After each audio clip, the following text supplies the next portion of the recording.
है ट्रांसलेशन का, ये आसान हो सकता है, इसलिए ये मैं आपको बताने वाली हूँ। तो यदि आपको 1 से 1.5 लाख कमाना है तो ढंग से सुनो मैं क्या बताने वाली हूँ।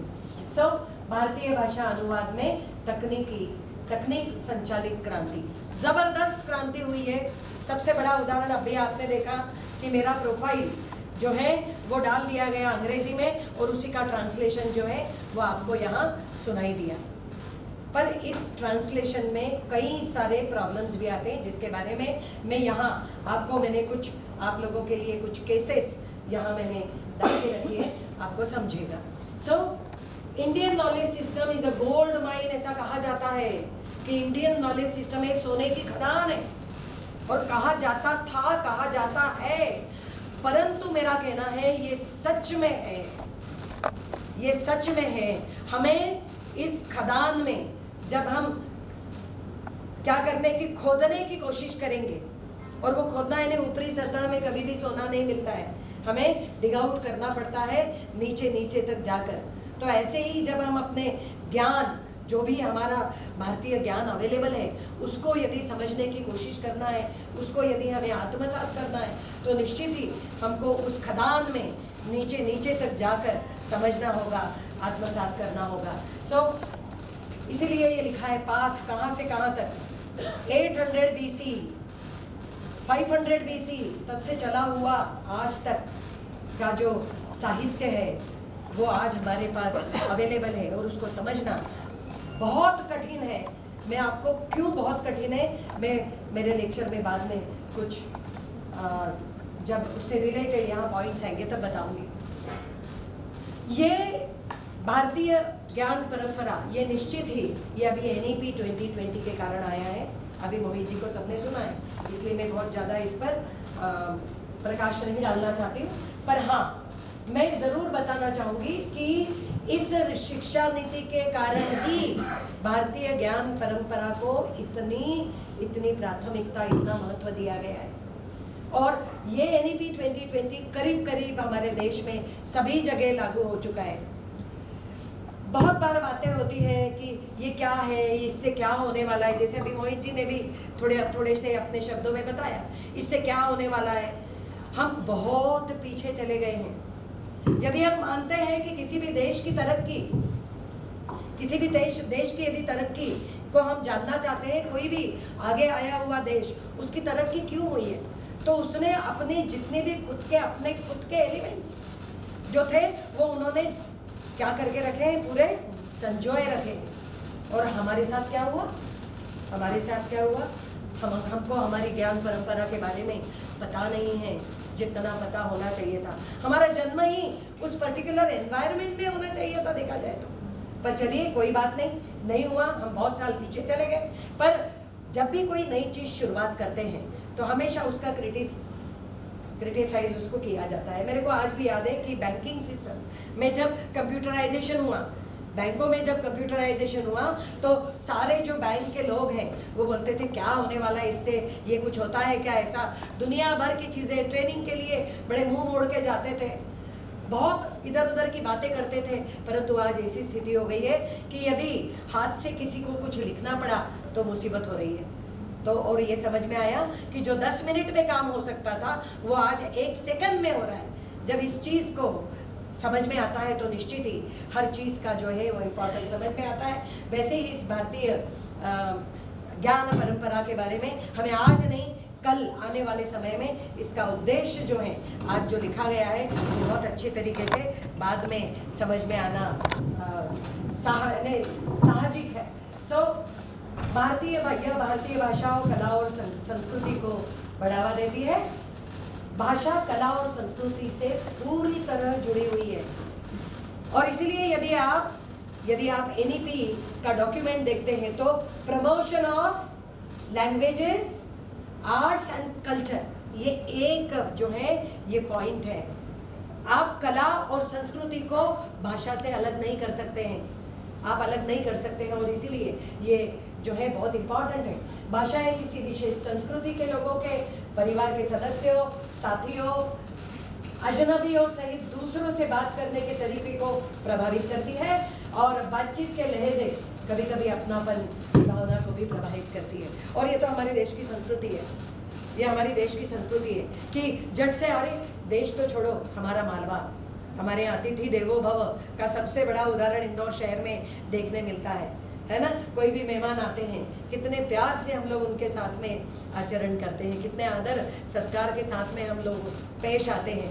और ज़रूर उनको राजवाड़ा दिखाने के लिए ले जाएंगे, चप्पल दुकान लेके जाएंगे, सराफा लेके जाते हैं, है ना। क्यों तब देखते हैं क्या मुझे क्या मिलने वाला है, इससे मुझे क्या मिलने वाला है। पर ये कहीं ना कहीं ये चीज़ें हमें अंकुरित हुई है, क्योंकि उस एनवायरनमेंट में हम लोग जो है बचपन से बड़े हुए हैं। तो ऐसे ही यदि IKS को पकड़कर हमारा उस एनवायरनमेंट में शायद जन्म होता, तो आज ये कहने का मौका नहीं होता कि हम आज से 50 साल पीछे है इस मामले में। इस प्रकार संस्कृति हमारी भाषाओं में समाहित है। और ये छोटी सी बात है, यदि मुझे डांट भी लगानी है किसी स्टूडेंट को, और वो भी प्यार से, तो संभव है कि नहीं। अब देखो ना, दोनों एडवर्स चीजें, डांट लगाना और वो भी प्यार से। अब डांट और प्यार है ना एडवर्स, पर हमारे भाषा में ये प्रावधान है। और उसके साथ साथ यदि भावनाएं जुड़ जाए, भावनाएं जो फेस से दिखती है, जो हमारे लहजे में समझ में आती है। मैंने इमोशन बेस्ड कंप्यूटिंग में 5-6 स्टूडेंट्स को जो है वो रिसर्च करवाया है संजय भाई, इसलिए मेरे को बहुत ज़्यादा अनुभव है कि इमोशंस जो हैं वो भाषा के ज़रिए हम लोग जो हैं वो एडवर्स भी चीज़ें कैसे कर सकते हैं। बहुत मारूंगी मैं तुझे, है ना, ऐसा बोलते हैं हम लोग, बहुत मारूंगी मैं तुझे। पर किस परिप्रेक्ष्य में बोल रही हूँ, बच्चे को बोलते हैं जब, है ना, पर किस परिप्रेक्ष्य में बोलूँगी, नहीं यदि तूने पढ़ाई की है ना तो देख लेना, ऐसा। पर उस बच्चे को समझ में आता है कि इस टीचर का भाव क्या है। क्यों? क्योंकि उस भाव से रिलेटेड टीचर का आचरण कहीं ना कहीं उस बच्चे के साथ कई दिनों से जुड़ा हुआ रहता है।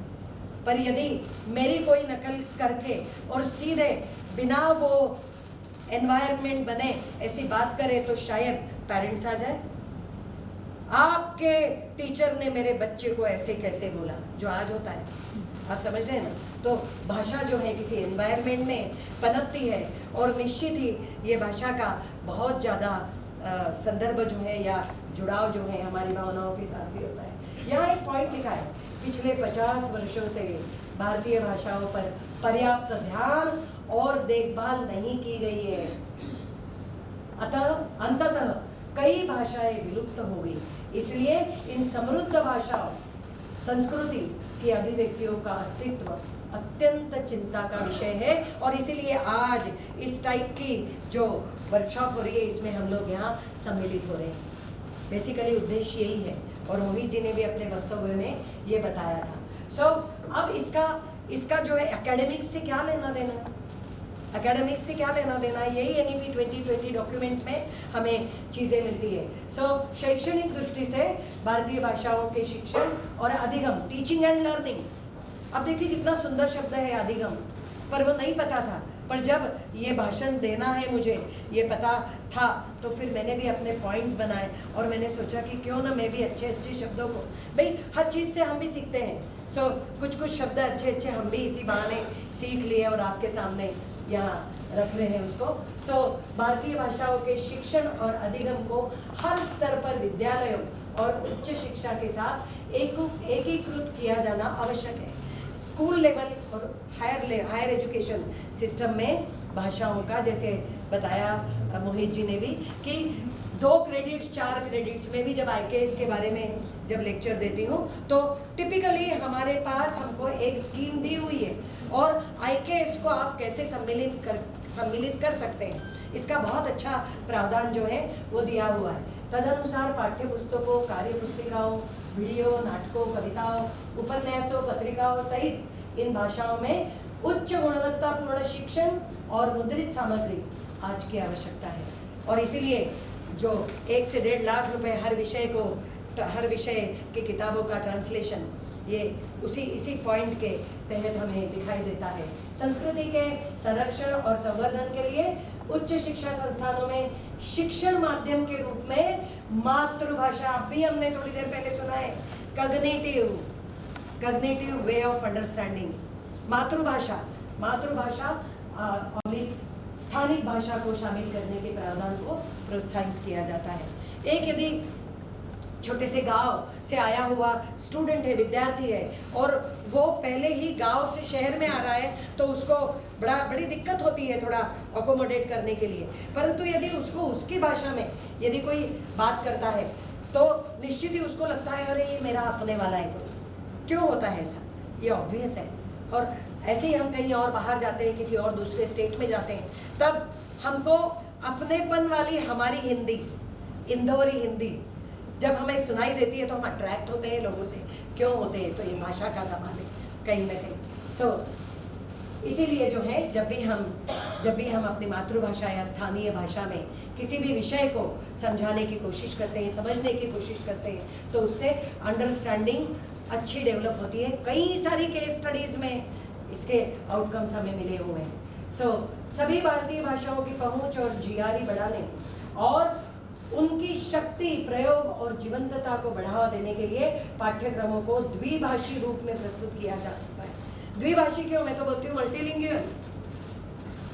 यहाँ तो उसमें लिखा है द्विभाषी है, बाइलिंगुअल लिखा है, परंतु मल्टीलिंगुअल का जमाना है। एक साधारण सा फॉर्म है किसी भी ऑर्गेनाइजेशन का, आजकल 2 भाषाओं में तो हमें नॉर्मली दिखता है, पर वो फॉर्म किस संस्था के लिए है और वो कितने लोग जो है कहाँ से लोग आकर और उसका उपयोग करने वाले, उपयोगिता को देखते हुए और नंबर ऑफ लैंग्वेजेस को भी हम बढ़ा सकते हैं, ऐसा कहा गया है। इसके अलावा उच्च शिक्षण संस्थानों के पास अनुवाद एवं व्याख्या, कला एवं संग्रहालय प्रशासन, पुरातत्व आदि में उच्च गुणवत्ता वाले पाठ्यक्रमों और डिग्रियां शुरू करने की गुंजाइश है। बहुत सारी यूनिवर्सिटीज़ और इंस्टीट्यूशंस ये कर रहे हैं। ये अपॉर्चुनिटीज़ के रूप में हर इंस्टीट्यूशंस को सोचना ज़रूरी है, ताकि प्राचीन साहित्य को समझने में सहायता मिल सके और साथ ही संग्रहालयों और विरासत या पर्यटन स्थलों जैसे संबंधित उद्योगों को मजबूत किया जा सके। आज का विषय है, क्या विषय है आज का? भारत की वास्तविक प्रगति के लिए शिक्षा में भारतीय भाषाओं को सम्मिलित करने की आवश्यकता है, उसके प्रगति के लिए। अब यदि आप भारतीय भाषाओं को यदि आप सम्मिलित करते हो और यदि आपके अलग अलग जो डोमेन्स हैं, यदि उसमें यदि प्रगति होती है, तो क्या है? भारत की प्रगति नहीं है। It is via languages only. Okay, अब भारतीय भाषाओं की बात करते हैं। सबको पता है ये भारतीय भाषाओं के साथ में कई सारी भारतीय लिपियाँ भी है ना, जुड़ी हुई है। बड़ा खराब लगता है कि आज के यंगस्टर्स यदि उनको बोले चलो हिंदी में लिखो, मैं हिंदी में बोल रही हूँ, नोट्स बनाओ, तो कैसे बनाते हैं नोट्स पता है? यदि हिंदी में लिखना हो तो, है ना, लिपि कौन सी होती है उनकी? इंग्लिश होती है। लिखो मेरा नाम राम है, मेरा MERA, नाम NAAM, जो हम व्हाट्सएप पर भी देखते हैं। एक भी भाषा में हमको ठीक से नॉलेज नहीं है, इसका मतलब समझना है। क्यों होना चाहिए ऐसा? क्यों होना चाहिए? हिंदी भाषा में हम जरा सी चीज़ें लिख नहीं पा रहे, ये अच्छी बात नहीं है। तो वाकई में ये एक बहुत बड़ा पॉइंट है, हमें सोचना चाहिए। परंतु इतनी सारी हमारे पास, इतने अलग अलग अपने पास व्यवस्थाएं हैं जो मैं भी आपको बताने वाली हूँ। ये अलग अलग स्टेट से उनकी अलग अलग भाषाएं, पर इनके साथ में अलग अलग डायलैक्ट्स, वो भी हज़ारों में हैं। और जैसे कई सारी भाषाएं विलुप्त तो हो रही है, 11 तो टोटली विलुप्त हो गई है। लैंग्वेजेस एक्सटिंक्टेड, 11 भाषाएं विलुप्त तो हो चुकी है, आते पते ही नहीं है। क्यों? क्योंकि वो लैंग्वेजेस को संजोए रखने वाले लोग ही जीवंत नहीं है। और इसलिए हम लोगों को ये काम बहुत जल्दी करना होगा। इस को दिमाग में रखते हुए हमारे सरकार ने कई सारी हम लोगों को, एक बोलते हैं ना, कई सारी चीज़ें सामने दी है टेक्नोलॉजी के ज़रिए। वो क्या है उसकी हम अभी बात करते हैं। मैं यहाँ डिजिटाइजेशन और डिजिटलाइजेशन के बारे में बहुत ज़्यादा बताना नहीं चाहूँगी, क्योंकि यहाँ जो बैठे हैं उनको मैं समझती हूँ कि उनको पता है इसका मतलब, और मेरे को भी जल्दी है थोड़ी सी जाने की, बहुत लेट हो गए हैं। तो चलिए बात करते हैं वो सुविधाएं क्या है। उन सुविधाओं को जानने के लिए एट अ ग्लांस, डिजिटाइजेशन यानी फिक्सिंग द पास्ट, अतीत को ठीक करना। अतीत को ठीक करना, जो पहले पड़ा हुआ है उसको संरक्षित करो और उसको उसके संग्रहण को किसी न किसी रूप में आप जो है वो बनाए रखो, स्टोर करके रखो। दूसरा, फोकसिंग ऑन द प्रेजेंट। आज की ज़रूरत क्या है, आज की ज़रूरत क्या है, उसके हिसाब से आप जाइए डिजिटलाइजेशन पर।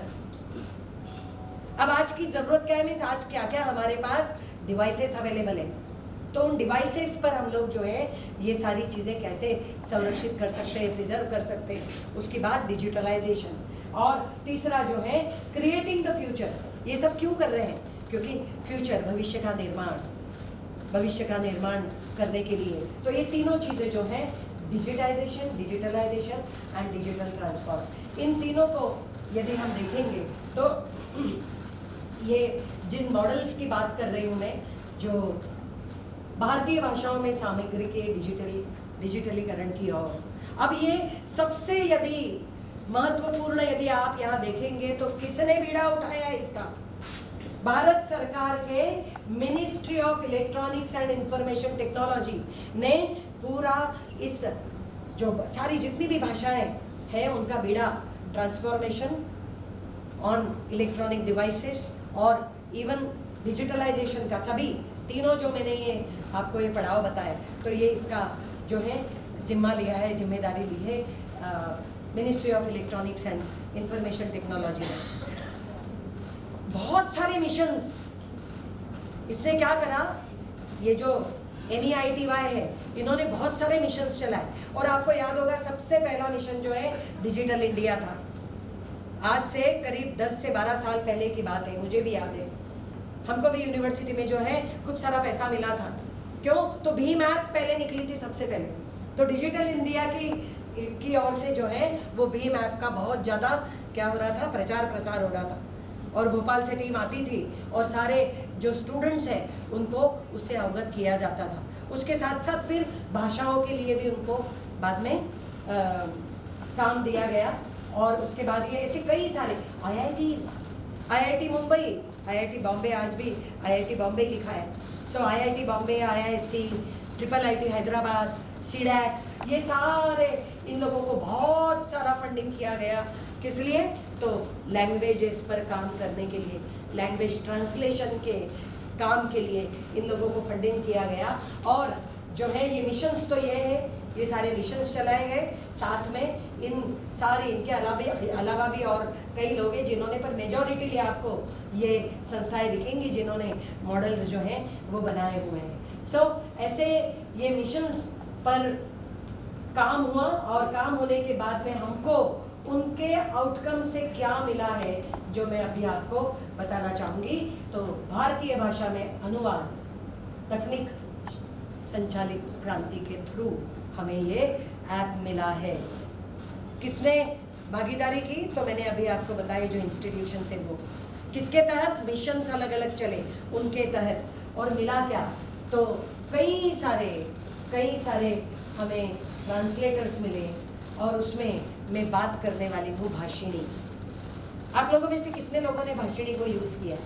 It is a wonderful app. ये जो है आप भाषिणी आप लोग डाउनलोड कर सकते हैं अपने डेस्कटॉप पर भी और मोबाइल पर भी, दोनों वर्जन्स अवेलेबल है। कई सारे आपको यहाँ ये आइकॉन्स दिखेंगे, परंतु मैंने यहाँ लिखा हुआ है and it is AI based, AI powered this thing. हमेशा याद रखिए, जब भी AI पावर्ड कोई भी आप यूज़ करते हो तो पूरी तरीके से 100% हमें उस पर डिपेंडेंट नहीं होना चाहिए, हमें उस पर डिपेंडेंट नहीं होना चाहिए। 99%, 98% ठीक है यदि हो तो, परंतु बिल्कुल बोलते हैं ना पूरे के पूरे भरोसे बैठ गए, एक बार ज़रूर देखना चाहिए कि जो हम दे रहे हैं किसी एक लैंग्वेज में उसका ट्रांसलेशन वही हम चाहते हैं कि नहीं, उसी तरीके से हो रहा है कि नहीं। यू नेवर नो, है ना। मैं चूँकि बता रही हूँ, इसका प्रमोशन कर रही हूँ, वो इसलिए कर रही हूँ क्योंकि इसकी काफ़ी अब जहाँ प्रॉब्लम आती है वो भी मैंने आप लोगों के लिए केस स्टडीज़ के रूप में दिखाने की कोशिश की है। आती है, प्रॉब्लम्स भी आती है, और इसलिए सतर्क रहना बहुत ज़रूरी है। सो भाषिणी, ये जो भाषिणी ऐप है, ये क्या क्या इसमें पॉसिबल है, तो ये मैं केस के थ्रू बताती हूँ, बजाय ये मैंने यहाँ लिखा है उसके। चलिए, कितनी भाषाएं इसमें संग्रहित है? 36, 18 जो है इनका ट्रांसलेशन हो चुका है, और कई सारे जो टॉप सीरीज में उन्होंने बताया है, परंतु एक्चुअल काम जो है वो इन एप्लीकेशन से होता है, जिनका नाम है भाषिणीज अर्पण एप्लीकेशंस। बहुत मजा आएगा, आप लोग जरूर करके देखिए, इसको जरूर करके देखिए। अब आप देखिए अनुवाद में यहाँ क्या लिखा है? एक्सप्लोर नाउ, यानी आप बिना किसी लॉगिन के, अलग से आपको लॉगिन की जरूरत नहीं है, आपको पहली बार लॉगिन करना पड़ेगा। और यहाँ अनुवाद जो है, सीधे आप इसको एरो पे जाते हैं तो आप जो भी चाहते हैं वो काम अपना शुरू हो जाएगा। परंतु यदि हम बात करते हैं चित्रानुवाद, यहाँ क्या लिखा है? ये क्या लिखा है? रिक्वेस्ट एक्सेस, यानी कहीं ना कहीं इसमें कुछ और इंफॉर्मेशन आपको आगे देनी पड़ेगी, और यदि वो ऑथेंटिक हो तो ही वो आपको अगले जो है वो एक्टिविटीज के लिए काम करने देगा। यदि अनुवाद की बात करते हैं तो आप डायरेक्टली शुरू कर सकते हो काम, बट चित्रानुवाद जो वीडियोस बनाने के काम आता है, फिर लेखानुवाद, सब आपको इसके बारे में भाषिणी पे पता चलेगा। फिर मोबाइल ऐप, जैसे मैंने आपको बताया था, ये आप डाउनलोड कर सकते हैं मोबाइल पर भी, जो है ये आप भाषिणी ये डाउनलोड कर सकते हैं, और ये सारी अलग अलग जो है मिशंस के साथ में, अलग अलग उद्देश्यों के साथ में जो है वो आपको यहाँ ये ऐप्स दिखेंगे। तो चूंकि हम एकेडमिक्स की बात कर रहे हैं, तो मैं आपको बताना चाहूँगी अनुवाद, और जिसका एक्सेस ईजी है, आपको बिना किसी और एडिशनल इंफॉर्मेशन के आप इसको यूज़ कर सकते हैं। देखिए कितना मज़ा आता है। ये अनुवाद है, अनुवाद का मैंने एक पोर्शन में से एक जो एक्टिविटी है वो है टेक्स्ट टू टेक्स्ट, यानी जो टेक्स्ट में आप इनपुट दीजिए टेक्स्ट टू टेक्स्ट, किसी एक लैंग्वेज में इनपुट दीजिए, तो आपको जिस भी दूसरे लैंग्वेज में कन्वर्ट करना है तो आपको सेट करना पड़ेगा वहाँ, तो वो हो जाता है। अब देखिए ये क्या लिखा है मैंने यहाँ, इंडियन इंडिजिनियस लैंग्वेजेस, और मैंने यहाँ इंग्लिश दिया था कि ये इंग्लिश में लिखा है, और उसका अनुवाद करो हिंदी में, उसने कर दी। करने के बाद एक बार फिर से हमें देखना चाहिए कि क्या वाकई में इसका मतलब यही है, सही है तो ठीक है, उपयोग करो इसको। आप कॉपी पेस्ट करके अपने जहाँ भी आपके डॉक्यूमेंट में डालना चाहते हो वहाँ आप आसानी से डाल सकते हो। ये हुआ टेक्स्ट टू टेक्स्ट। नेक्स्ट ये है टेक्स्ट टू स्पीच। किसी भाषा को सीखना है, यहाँ मैंने जो भाषा दी है इंग्लिश, और यहाँ कन्वर्शन के लिए क्या है अपन देखते हैं। अभी आउटपुट है, करो भाई क्लिक करो। लिखा क्या है? I wish organizers for this workshop as a great success. This output is generated using Bossini IT AMV1.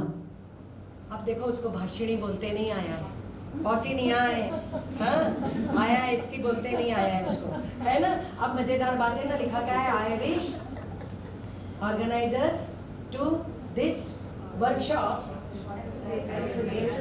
है ना। और यहाँ क्या लिखा है? This is generated using Bhashini, है ना। अब ये वाला पोर्शन जो है गड़बड़ा गया है, इसीलिए मैं बोल रही हूँ कि कभी भी कोई भी ऐप यूज कर रहे हैं तो हम जो हमारे लिए हमको जो एक्सपेक्टेड है, क्या वैसे ट्रांसलेशन हो रहा है, देखना चाहिए, और नहीं है तो कोशिश करें कि कैसे। इसमें बहुत अच्छी चीज़ है, और मैं आपको बताना चाहूँगी आगे। हाँ, ये फिर से इसको करिए। दूसरा मैंने मॉडल लिया है, 2-3 मॉडल्स हैं यहाँ, मॉडल्स आपको दिखेंगे, आपको सिलेक्ट करने पड़ते हैं मॉडल्स। हाँ, अब देखें क्या हो रहा है। I wish organizers for this workshop to be a great success. This output is generated using Bhasini IECV1 की। है, इसमें भी वो गड़बड़ है, वो नहीं कर पा रहा है। ठीक है ना। तो मॉडल्स बहुत सारे अलग अलग मॉडल्स दिए हैं और ये मॉडल्स जो हैं अलग अलग ऑर्गेनाइजेशंस ने ट्रेन करके और इस ऐप में डाले हैं। तो मेरे हिसाब से जैसे मैंने किया आप लोगों को एक एसेस के रूप में मुझे दिखाना था, तो मैंने जैसे एक्सप्लोर किया, आप भी एक्सप्लोर करिए। हमारे लिए जो सही चीज़ें हैं उनको जो है कॉपी करके और हमारे डॉक्यूमेंट्स में अपन डाल सकते हैं। सो आगे बढ़ते हैं। सो स्पीच टू स्पीच बोलिए। Input speech, output is also speech. You have to select one language as the input language and what will be the designated one as the output that you have to decide। और उसको set करके सब कुछ नहीं, type कुछ भी नहीं करना है, सब कुछ सिर्फ कर्सर से आपको सीधे सीधे देना है इंफॉर्मेशन। और कई सारे ये देखिए ये डेटाबेसेस हैं, या हम इसको बोलते हैं टेक्नोलॉजिकल लैंग्वेज में हम इनको बोलते हैं models. These are all trained models, trained AI models. और ये एआई मॉडल्स जो हैं इसमें लाखों की तादाद में शब्द जो हैं वो संग्रहित करके और इन मॉडल्स को ट्रेन किया हुआ है, लाखों की तादाद में। और इसलिए काफ़ी हद तक जो है वो ट्रांसलेशन ठीक होता है। सो चलिए ये आप देखिए, यहाँ स्पीच मैंने यहाँ कुछ दिया तो वो बराबर यहाँ भी दे देता है। अभी मैंने आपको एग्जाम्पल्स तो बता दिए। फिर उसके बाद स्पीच टू स्पीच में यहाँ एक और फैसिलिटी है कि स्पीच में तो मैंने ये बोल दिया hello, how are you, what are you doing, अब उसने ये बता दिया। अब कितना सही है कितना गलत है आपके हिसाब से आपको सोचना है। प्लस ट्रांसलेशन के साथ में उसने क्या स्पीच भी, स्पीच मोड में भी हमको आउटपुट दिया हुआ है। सो इसको सुनिए आप किस हद तक सही है, अदरवाइज चेंजेस करें हम लोग जैसा भी हम चाहते हैं। एक भाषा से दूसरी भाषा का ट्रांसलेशन तो आपको पता चल गया, text to speech, speech to text, text to text and speech to speech. सारी जितनी भी फैसिलिटीज़ मीन्स ये जितने भी कॉम्बिनेशन है सारी फैसिलिटीज़ इसमें उपलब्ध है। अब यदि ये बताया स्पीच टू स्पीच, यदि मैंने कोई बंगाली में कुछ लिखा है तो वो बराबर उसका ट्रांसलेशन देकर और ऑडियो भी अपने को दे रहा है, स्पीच ऑडियो भी दे रहा है। सिमिलरली ये दूसरा और एक एग्जाम्पल है, ऐसे मैंने ऐसे ही करके और आप लोगों के लिए लिखे। अब यहाँ देखिए स्पीच टू टेक्स्ट, ये ज़बरदस्ती जो है ये गड़बड़ है। मैंने सिर्फ वी वेलकम यू या वी हार्टली वेलकम यू ऐसा बोलते हैं तो वो बराबर लिख नहीं पाए।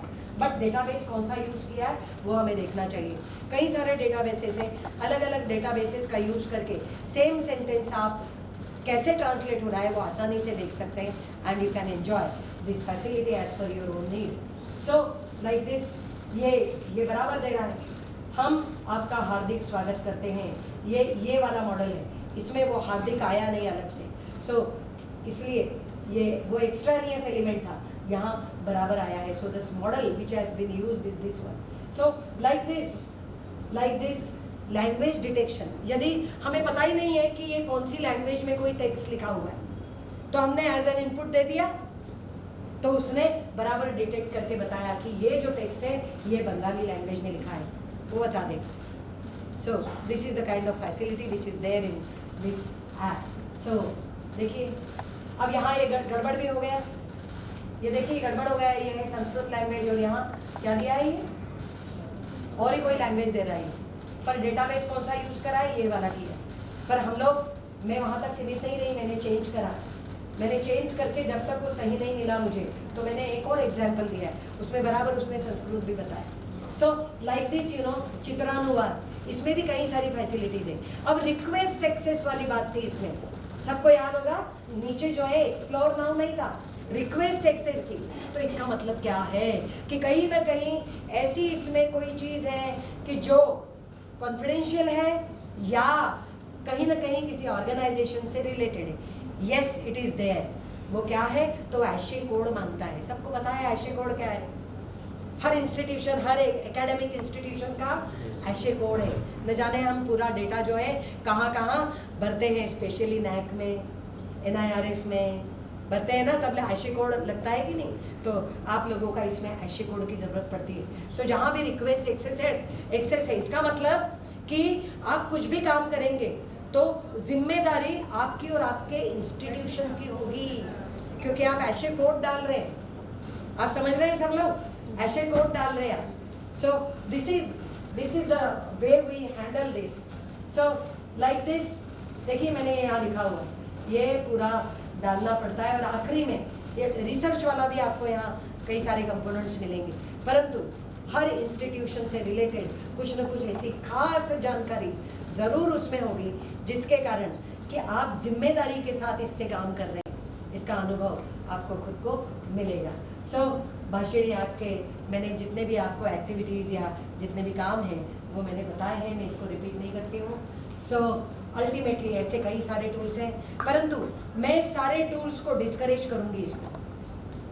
वो क्यों? क्योंकि हम भारतीय हैं, हमें अपने भारतीयता पर नाज होना चाहिए, और यदि हमारे भारतीयों ने बनाई हुई यदि कोई भी ऐप है तो हमें उसी को यूज़ करना चाहिए, भले ही कितनी भी वो कैसी भी हो, है ना, करना चाहिए हमें। कई सारे आपको मिलेंगे, परंतु ये सब बाहर के लोगों ने बनाई हुई चीज़ें हैं, थोड़ा सा डिस्करेज करती हूँ।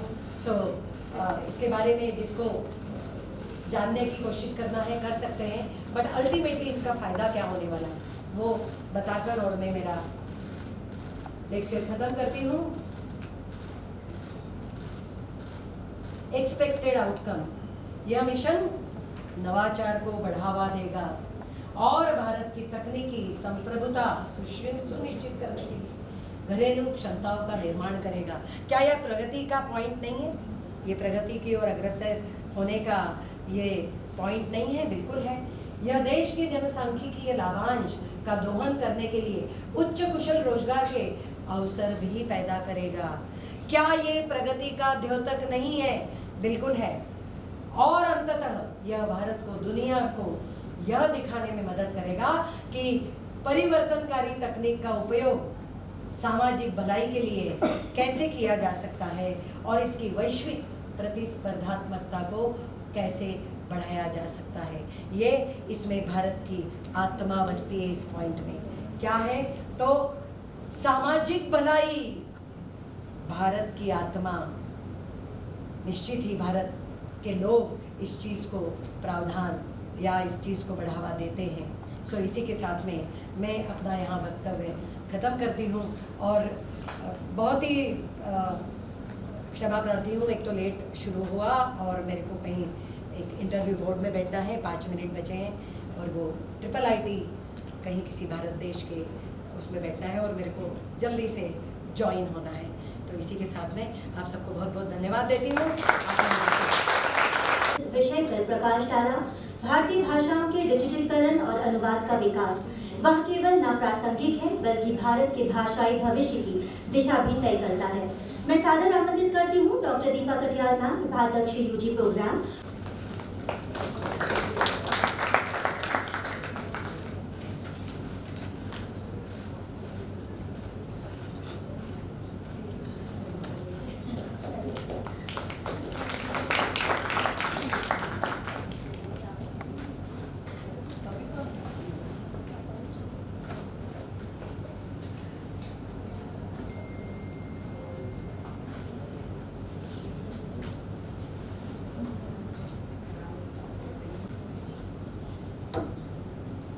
आवाज को सुनने जा रहे हैं जो केवल शब्द नहीं बोलती बल्कि संवेदना रचती है, विचारों को झंकृत करती है और चेतना को जागृत करती है।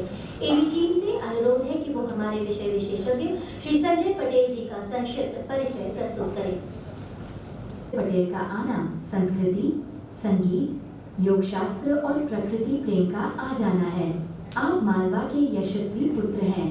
आपको पिता के रूप में हिंदी के यशस्वी कवि, प्रसारणकर्ता, साहित्यकार, लेखक और रंगकर्मी श्री नरहरि पटेल की विरासत मिली। आप मूल रूप से विज्ञापन विधा से जुड़े हुए हैं, लेकिन जब भी मध्य प्रदेश में किसी सांस्कृतिक आयोजन की बात होती है तो उसके कल्पनाकार, योजनाकार या मार्गदर्शक के रूप में भी आपका नाम आदर से लिया जाता है। आपके सांस्कृतिक विषयों पर लिखे गए लेख, संस्मरण, साक्षात्कार देश के अग्रणी समाचार पत्रों और पत्रिकाओं में प्रकाशित होते आए हैं। आप 1978 से लेकर आज तक 1000 से अधिक आयोजनों में बतौर एंकर सदस्य के रूप में सम्मिलित हुए हैं। आपके संस्कारों में राष्ट्र, प्रकृति, संस्कृति और संगीत प्रेम की सुर भी महसूस की जा सकती है। आप देश के कई नामचीन व्यक्तित्वों के साथ मंच साझा कर चुके हैं। आपको सुनना मिट्टी की खुशबू के नजदीक जाना है। Shri Vaishnav institute of management and science Indore AICTE के सौजन्य से आयोजित 2 दिवसीय राष्ट्रीय संगोष्ठी में आपकी गरिमा में उपस्थिति से अभिभूत है तथा आपका आत्मीय अभिनंदन करता है। हम सभी कर्तव्य ध्वनि की गूंज से हमारे अतिथि का भव्य स्वागत करते हैं। सुवर कलाकार श्री संजय जी पटेल को कि वो हमें अपने विषय हिंदी नए भारत की शक्ति पर विचारों से आलोकित करें। और Shri Vaishnav institute of management के साथ AICTE अखिल भारतीय तकनीकी परिषद राष्ट्रीय संगोष्ठी जिसका विषय है भारत की प्रगति के लिए भारतीय भाषाओं का सम्मिलित होना आवश्यक है। ये तो एक भावभूमि होती है किसी भी संबोधन शुरू करने की, तो वो मैंने कर दी। लेकिन ये भी मैं जानता हूँ कि 2:30 का समय हो गया है और आप सवेरे से यहाँ बैठे हुए हैं और भोजन अवकाश विलंबित हो गया है, तो ये समय बहुत बोझिल समय है किसी वक्ता को सुनने के लिए। पर चूंकि आमंत्रित किया गया है और चूंकि मुझे बोलना है, क्षमा जी ने मुझे कहा है कि मुझे बोलना है, तो मैं ज़रूर बोलूँगा। और आपके चेहरों की रौनक या बोझिल होने से मुझे समझ में आ जाएगा कि मुझे बात को कब ख़त्म करना है। तो इस विषय में मैं बोलता हूँ कि नहीं, अच्छा ये तो मुझे नहीं मालूम, लेकिन इस विषय में मैं ज़रूर पारंगत हूँ कि मुझे ख़त्म कब करना है। तो मैं सबसे पहले एक ईरानी कवियत्री जिनका नाम मैंने यहीं पर रिकलेक्ट करने की कोशिश की, लेकिन मैं भूल गया, तो उनकी एक कविता से शुरू करता हूँ, उसके हिंदी अनुवाद से। कविता ये है कि माँ अपने बेटे को संबोधित करते हुए कह रही है, और ये देखिए उसके शैशव काल से लेकर अब हम जिस समय में जी रहे हैं, वो उसका संकेत इस छोटी सी 8 पंक्ति की भी नहीं, शायद 6 पंक्ति की कविता है। तो उसमें ये कहती है कि वो जब तुम छोटे बच्चे थे, जब तुम छोटे बच्चे थे, वो करते थे। जब तुम छोटे, यानी भाषा नहीं थी, जब तुम छोटे बच्चे थे वो करते थे, तब मैं सब समझ जाती थी तुम क्या कहना चाहते हो। अब तुम दिन भर बोलते रहते हो, तुम क्या कहना चाहते हो, मुझे कुछ समझ नहीं आता। अपनी भाषा का एक वैभव है, उसकी खूबसूरती है, और उसको समझना हमारा दायित्व है। देश के आज़ाद होने के 75 वर्ष बाद भी सही, अभी कुछ वर्षों से 8-10 वर्षों से इस बारे में चेतना आई है कि हमारी ज्ञान परंपरा, हमारी संस्कृति, हमारी भाषा, हमारी अपनी ज़बान जिससे हम कम्युनिकेट करते हैं, वो लोगों तक पहुंचना चाहिए, और वो ज्ञान परंपरा और शिक्षण का एक महत्वपूर्ण हिस्सा बनना चाहिए। ये निश्चित रूप से प्रशंसनीय है।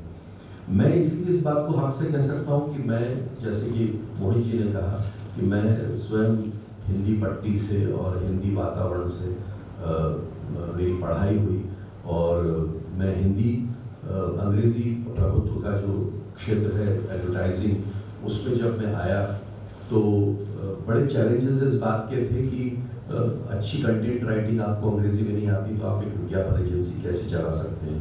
लेकिन आप सच मानिए कि 1983 से अब तक 2025 तक किसी दिन मेरा काम भाषा के कारण नहीं रुका, क्योंकि मेरे पास में हिंदी की ताकत थी। और मेरा एक USP, एक अंग्रेज़ी का शब्द है, वो USP बन गया कि हिंदी कंटेंट अगर करवाना है, एक अच्छे निमंत्रण पत्र का मजमून बनाना है, एक फोल्डर बनाना है, या अगर एक इश्तिहार अच्छे खूबसूरती से तैयार करना है हिंदी में, तो उसके लिए क्या विकल्प हो सकते हैं। उन विकल्पों में एक मैं भी प्रमुखता से शामिल हुआ पूरे प्रदेश में। तो ये मेरे लिए बहुत आत्मसंतोष का विषय है कि 40 वर्ष के बाद में मुझे कभी अंग्रेज़ी का मुँह ताकना नहीं हुआ। लेकिन मैं ये भी कहना चाहूँगा, विख्यात कानूनविद नानी पालखीवाला ने कहा था कि अंग्रेज़ी एक खिड़की है, वहाँ से आपको एक पूरा विश्व दिखता है, लेकिन उस पर आपको इतना अधिक निर्भर होने की ज़रूरत नहीं।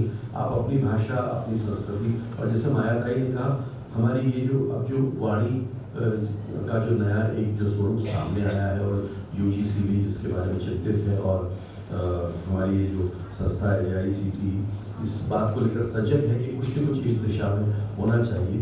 तो मुझे लगता है कि निश्चित रूप से इस पर कुछ न कुछ काम होगा। और अब ये जो तकनीकी हमारे पास में यहाँ बैठ कर भी हम जब प्रेजेंटेशन देख रहे थे कि टेक्निकल इतनी सारी चीज़ें आ गई हैं। देखिए जो मैंने लिख कर भेजा था, बायोडाटा मांगा गया था, वो स्वर में भी परिवर्तित हो गया। तो ये कितनी आसान चीज़ हो गई कि आपने लिख कर दिया किसी को और आप उसको बोल करके सुनते हैं। मतलब दुनिया कितनी तेज़ी से बदल रही है। तो इस पर निश्चित रूप से चिंतन करने की ज़रूरत है। एक चीज़ ये है कि अगर हिंदी को, अपनी भाषा को आगे बढ़ाना है तो दो चीज़ों का ध्यान हमको रखना पड़ेगा। एक तो इसको लेकर किसी भी तरह की हीन भावना को सबसे पहले खत्म करना पड़ेगा कि हम हिंदी वाले हैं, हम हिंदी बोलते हैं तो हमारा मान सम्मान होगा कि नहीं। हमें कुछ लोग हमको एटीट्यूड के साथ में नहीं, हिंदी का जो संसार है बहुत बड़ा हो गया। खास करके मैं आपको बता दूं 2010 के आसपास जब मैं ब्लॉग की दुनिया में एंटर हुआ, हम लगातार 1,000 1,500 शब्द फिल्मों पर लिखते थे, गीतों पर लिखते थे, परिवेश पर, पर्यावरण पर, न जाने किन शब्दों पर 150 200 लोग उस पर रीडिंग्स आती थी। अब समय बदला, 2010 के बाद से हमारे पास में, उसके पहले तक ब्लॉग की दुनिया चल गई। अब फेसबुक जैसा हमारे पास में एक टूल है, इंस्टाग्राम पर तो तस्वीरें और चित्र और विजुअल ज़्यादा है। फेसबुक पर जाइए आप, ट्विटर पहले था, आप दूसरा जो माध्यम है उस पर जाइए, आप देखिए तो कितना हिंदी में लिखा जा रहा है। हिंदी कोई दीनता की स्थिति में नहीं, हिंदी बहुत बड़ा है। मैं आपको बता रहा हूँ पावर हाउस। आप देखिए कितना फेसबुक पर आप जाइए, पोस्ट्स पर सारी हिंदी के अंदर लिखी जाती हैं और अपने मन के साथ लिखी जाती हैं। साहित्य संसार बहुत बड़ा है। आप देखिए एक प्लेटफॉर्म है ललन टॉक, पूरा हिंदी वाला है, पूरा हिंदी। और वो तो अभी चैनल के रूप में आया नहीं, अभी तो यूट्यूब पर ही अवेलेबल। पर कितना काम हो रहा है, कितने बोलने वाले आ रहे हैं, कितने लिखने। संगत के नाम से अभी हिंदी ने जब शुरू किया तो अभी 100 एपिसोड अभी पूरे हुए इसमें। अगर आपने नहीं देखा है तो आप जाइए यूट्यूब पर, संगत अंजुम शर्मा इंटरव्यू ले रहे हैं। 100 हिंदी के साहित्यकारों के इंटरव्यूज, ममता कालिया से लेकर और पहले से लेकर मालती जोशी से लेकर अभी तक के जितने लिखने वाले, नए लिखने वाले हैं, वहाँ तक मृदुला गर्ग तक सारी लेखिकाओं की उपस्थिति संगत पर है। ये सब अपने को पहले कहाँ मिलता था? हमारे पास हिंदी सुनने के लिए सिर्फ एक रेडियो होता था, रात को 9:15 बजे, या आकाशवाणी अब समाचार होंगे तब आप ऐसे सुनते। और उसका भी एक सुख था और वो है अभी। अब वो बदल रहा है। बीच में एक समय ऐसा गया जब रेडियो मुश्किल के दौर से गुजरा, जैसी टेलीविजन आया और सास भी कभी बहू थी और ये जो सारा जो तूफान आया, उसने हमारे ड्राइंग रूम्स को इस तरीके से एकदम कैच किया कि वो रेडियो का डब्बा तो बेचारा क्या मालूम कहाँ कोने में चला गया। लेकिन गाँव में अभी भी आप देखिए, हमारे यहाँ पर आप रीजनल स्टेशंस की बात अभी ताई ने की। हमारा जो आकाशवाणी इंदौर से नंदा जी फिरा जी का कार्यक्रम होता था शाम को, किसान भाइयों का, करोड़ों श्रोता उसको। विविध भारती को देखिए आप, विविध भारती कितने, अभी मेरा एक प्रोमो चल रहा है आकाशवाणी के 90 वर्ष पूर्ण होने पर, छोटा सा, अभी शायद 2 या 3 बार ही बज रहा है। न जाने कितने लोगों के संदेश मेरे पास, आपका वो इंटरव्यू कब आने वाला है, कब आने वाला है। तो उसकी स्पेस तो है, लेकिन उसको यूटिलाइज जरा करने की जरूरत है। दूसरा ये है कि उसमें एक बाजार तो तलाशना पड़ेगा। जैसा ये हिंदुस्तान जो है ना, ये मार्केट ओरिएंटेड जब हो जाएगा, लोगों को जब इसमें अभी सिर्फ कह दिया कि 1.5 लाख रुपए अनुवाद के लिए अवेलेबल है, नहीं, उससे नहीं होगा। उसके बाद वो अनुवाद किया तो कितने लोगों तक पहुंचता है, कितने लोग उसको पढ़ते हैं, कितने लोगों तक उसकी रीच होती है, ये जब तक तय नहीं होगा तब तक हमारी इन रीजनल भाषाओं का, जैसे हमारे हम जिस अंचल में बैठे, मालवी निमाड़ी की स्थितियाँ आप देखिए। खुद कवि लिखने वाले अपना खर्च, उनके लिए उनके पास कोई प्रकाशक अवेलेबल नहीं, वो किसी प्रकाशक के पास लेके जाए। मेरे पास में मैन्युस्क्रिप्ट है मालवी लोकगीतों की, मालवी नाटक की, मालवी उपन्यास की, मालवी कहानी की, उनको प्रकाशक नहीं मिलेगा। हिंदी को मिल जाएगा शायद। हिंदी वालों को भी संघर्ष करना पड़ रहा है। मालवी की बात कर रहे हैं, बोलियों की बात कर रहे हैं, बरेली, बुंदेली, छत्तीसगढ़ी, इन सब के साथ संघर्ष है। तो ये देखना पड़ेगा हमारी फिल्में क्यों चली, हमारी फिल्म इंडस्ट्री इतनी क्यों ग्रो करती है। हजारों करोड़ों 300 करोड़ की फिल्म हो गई, 200 करोड़ की क्यों चली? क्योंकि उसमें बाजार था, हर चीज के अंदर उसमें कॉमर्स था, इकोनॉमिक्स था, चला। नए नएपन के साथ चला, प्रयोगधर्मिता के साथ चला, संगीत वाली फिल्मों के साथ में चला, अभी नई फिल्में आई तो भी चला। और तलाशते हैं लोग, मतलब ये नहीं कि हिंदी फिल्म किसी भी हालत में मतलब कमतर नहीं है। लोग अभी भी थिएटर में जा रहे हैं, अभी भी पीवीआर भरे हुए हैं, अभी भी आपको टिकट शनिवार रविवार को जाएंगे, सैयारा में आप देखिए टिकट ही नहीं मिल रहा है, लोग सिसक रहे हैं अंदर जाकर बैठ कर। बुढ़ियाँ जो है, काकियाँ जो बैठ के छोरे छोरियों को देख के सिसक रही है अंदर बैठ के। वो अपनी भाषा में बात कर रहे हैं ना, इसलिए अगर वही डायलॉग अगर अंग्रेजी में अगर होंगे तो आपकी वो जो भावना की बात थी कि भावना तक तो अपनी भाषा से ही पहुंचा जा सकता है। हमारे अपने घर में